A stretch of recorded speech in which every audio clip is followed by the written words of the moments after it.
IFM News. IFM News. IFM News. Lokal.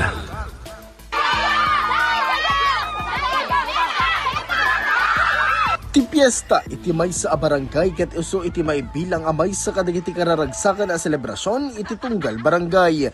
Maipakita ti bayanihan wenno panagtitinulong dagiti tattao tapno mabukel daytoy a selebrasyon ken tapno iti kasta ket naragragsak dagiti tattao. Iti Susugaen Pasuquin ket sinebraran da ti barangay fiestada an naragsak gapu kadagiti kapadasan da ket tadalaeng nga obraen. May sa kalagita, ket iti panagtiliw ti Buryas at tinangabak ket ti Manang Perla Castillo. Natiliw ti babae a Buryas iti napitak adaga iti nasa o barangay. Na-enjoy, sir. Na-enjoy nga saan? Pinakandam na dati. Paan, sir, tamo ka ang tinamdamaan nga sa mga makaala, sir. Kabayatan na, ket imbatad dagiti barangay officials agaputan na ragsak daytoy, ket ulitin dan tumanen iti masangwanan at tiyempo daytoy apasalip. No, adanto pa iti Piesta nga sumarsaro no circuit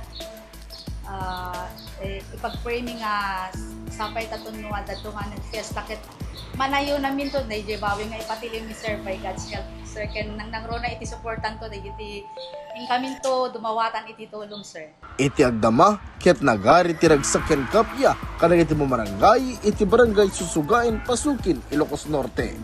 Para iti IFM News, Idol Lawrence Martinez, Tatak IFM.